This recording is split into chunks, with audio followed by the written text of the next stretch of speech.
We good? Hopefully. Hopefully we're good. Actually, what the fuck? Okay. All this shit popping up when I'm trying to stream. Anyway, welcome to the Wrestling Pod. I'm your host, Carlito Santiago. And today... Okay. And today we are here to review, of course, what went down on Friday Night SmackDown. If you guys are new to the channel and you haven't already, please, I would advise you to hit that subscribe button, drop a like, comment down below, and turn on those post notifications so you never miss a stream, of course, a stream like this. But let's get right into it. Cody Rhodes kicked off the show. SmackDown opened with the usual recap of last week and showing arrivals at the arena before we went to the ring for a promo with the American Nightmare. He spoke for about a minute before McIntyre interrupted him from the crowd with a mic. He stood on top of the announce table and he questioned the crowd for cheering Rhodes and called the accomplice in Cody's crimes. McIntyre said he needs to finish his story next week at Saturday Night Main Event. He denied being the one to attack Jacob Fatu last week and implied it might have been Jimmy. Rhodes tried to goad McIntyre into a fight, but before he could get to the ring, Jimmy showed up and attacked him for accusing him of attacking Fatu. As the chaos was settling, Solo and the MFTs came to the ring for the first match. This was similar to the interaction Drew and Cody had last week in a lot of ways. Adding Jimmy to the mix helped, but not much. They did a good job getting the crowd pumped for the show. As I watched the highlights this morning, I was sort of still questioning, like, what Jimmy's, like, Adam Pearce and fucking Nick Aldis are kind of flipping Jimmy's character around a bit. Like, 1 minute he's playing fucking, he's playing, of course, a part of Jay's story, and then over here on SmackDown, he's helping out Rhodes, getting his lick back with fucking McIntyre. It's like, what the fuck are we doing here? Cody also made a reference to his brother, Dustin Rhodes, but didn't outright mention him. So, great a B-, and yeah, this is just to hype up Cody and McIntyre for Saturday Night Main Event. So, we get to our first match. It was a tag team match. It was the MFTs versus Rey Fenix and Shinsuke Nakamura. Tama Tonga and Nakamura. So, what was it? Okay, so it was Tama Tonga and Jeff Cobb versus Nakamura. So, okay, it was these two. It's nice to see Tama Tonga back on TV, but it should be the Tonga. It should be Tonga. It should be Tonga Loa and Tama Tonga. Instead of having fucking, I don't know. It's just great to have Camacho back in WWE. For any of you guys who remember that name. Tama Tonga and Nakamura started this tag team match for their teams. They traded strikes and had a nice back and forth before both men tagged out to, of course, Phoenix and Mateo. The Babyfaces had the upper hand as the show went to a break, but during the picture-in-picture portion, the MFTs took control and isolated Phoenix. The Luchador began making a comeback when we returned, but the tide didn't shift until the King of Strong Style got the tag and started unloading on Mateo with kicks. The pace picked up in the second half, and it made this much more exciting of a bout, but it felt like it took them too long to make this feel competitive. They were just going through the motions until after the break, but once they started picking up steam, this turned into a fun encounter. Here's how the ending happened, though, and this is why it gets the minus. Solo distracted the referee, while Tama Tonga choke-slammed Phoenix on the apron with what looked to be a little bit of a miss. Whatever. This allowed Tama Tonga to hit a running elbow for the win. Michael Cole mentioning United Empire, which was very surprising. It's much harder to tell Tama Tonga and Tonga Loa apart than it used to be because Tama put on some muscle during his hiatus. And that's true. It's really hard to tell. He's literally worked out. He's got muscle. I mean, I don't have muscle. I'm flubbered. The face paint really makes the MFT stand out a bit too, with Solo kind of rocking alone. I like that. I like the face paint a bit. I do. I wish it was red and black though, so it matches up with the bloodline. You know what I mean? Like red and black, whatever. Moving on. But yeah, great. B-. All right, tag team match. Tiffany Stratton took on, of course, a mid-carder. You see, the second match of the night saw Kiana James take on Tiffy in a non-title singles bout. Julia's representative was talking a lot of trash before they locked up, and Stratton put her in a wrist lock. The champion maintained control with some arm drags, while Julia cheered James on from ringside. James missed a moonsault from the apron, but a distraction from Julia helped her dive Stratton into the barricade. James had the upper hand throughout the break, but Tiffy began to build some momentum. When we returned, oh yeah, okay, so they had a break. They had a commercial break. Anyway, moving on. She scored the win with a swanton, followed by the prettiest moonsault ever.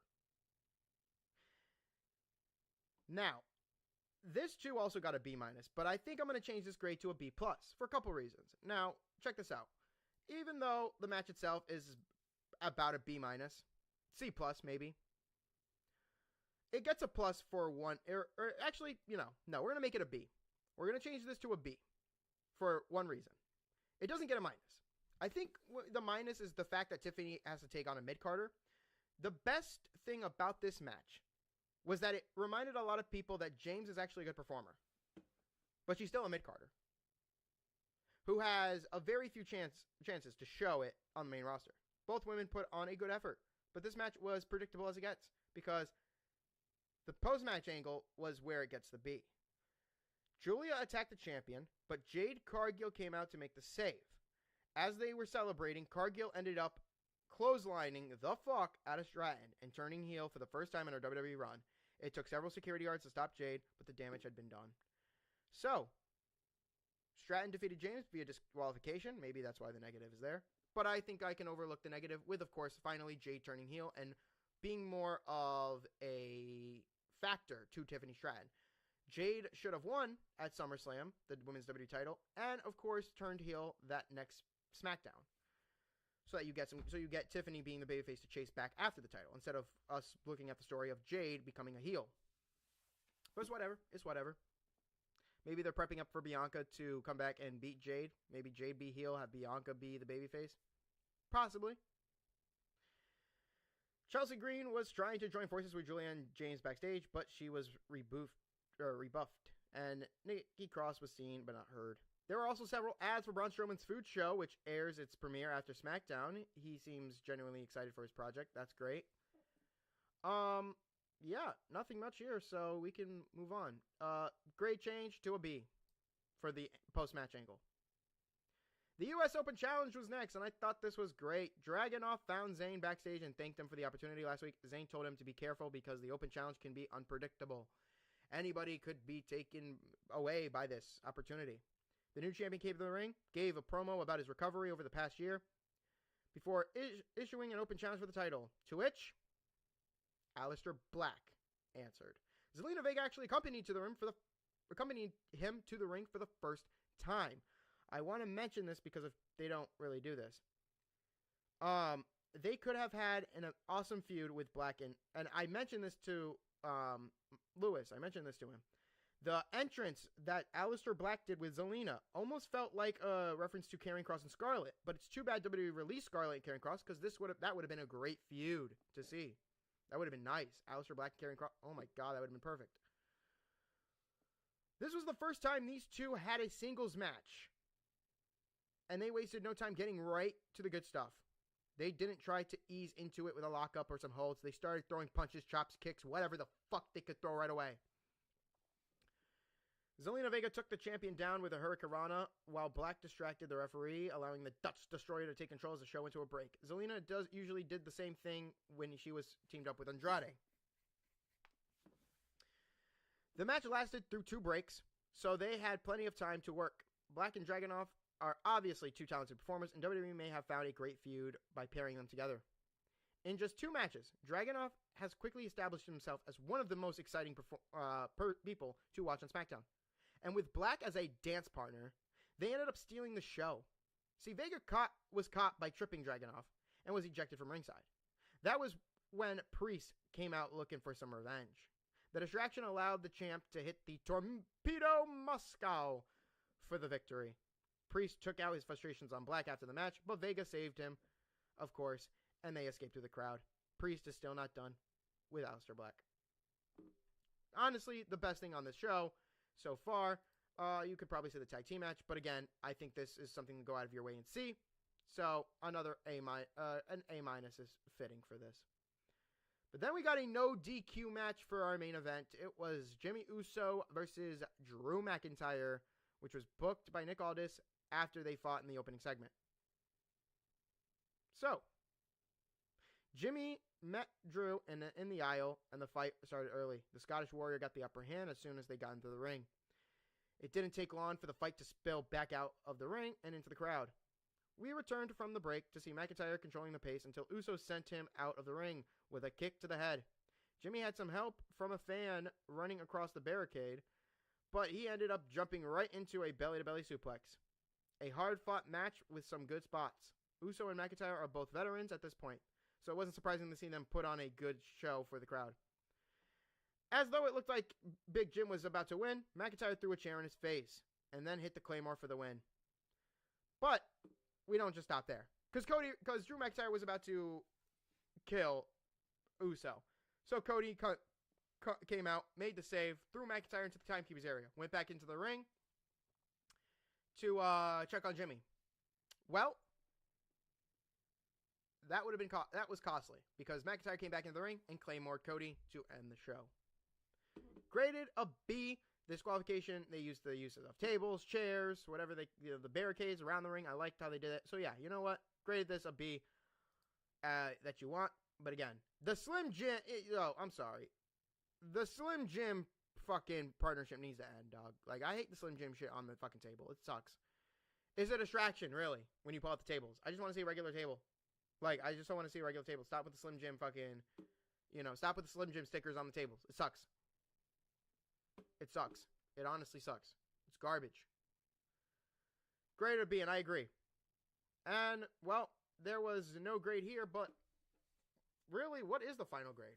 Well, I don't think they got that far. But as far as I'm concerned, though, I think if you had to grade the show in its entirety, I think it gets a good thumbs up. You had a good pace, of course, of showings. Honestly, the best match on the card is, of course, the U.S. Title Open Challenge. You got to see what the MFTs can do when in tag team action, if they're even ready for the Wyatts, which they didn't even explain there. They made Jade Cargill turn heel for the first time in her WWE career to finally go after something that is important to her, which is the women's title, Tiffany. And, include the other couple of matches, including the main event, which was not too shabby. It was just a further Cody and Drew, and you get yourself a good B average show. Maybe B plus average show, as far as I'm concerned. Let's look up Saturday Night Main Event for a minute here. Freaking...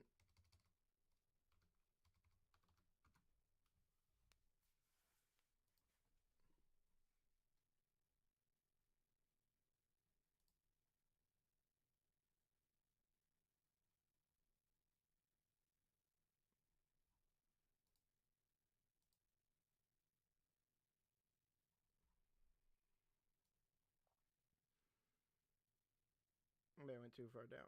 Okay. Here we go. We got this 41. So, we only have 3 matches that is set for this. It is CM Punk and Jey Uso for the vacant World Heavyweight Championship. It is Cody and Drew for the undisputed WWE title. It is Tiffany Stratton and Jade Cargill for the Women's Championship announced. And then the second one, or the 42nd, will be John Cena's retirement match against we don't know yet. Probably Gunther or so. Now,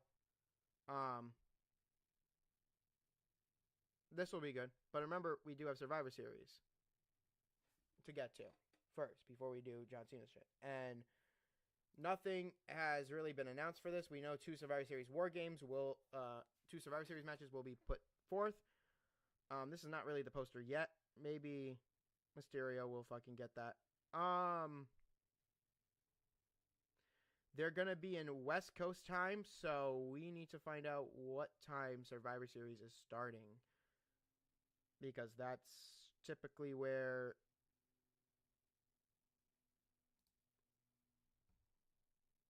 Since I'm here, I want to just do that.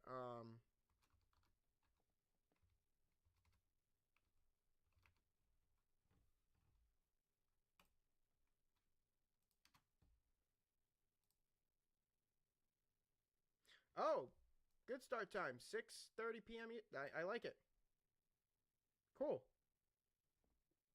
Okay, so that was the SmackDown summary.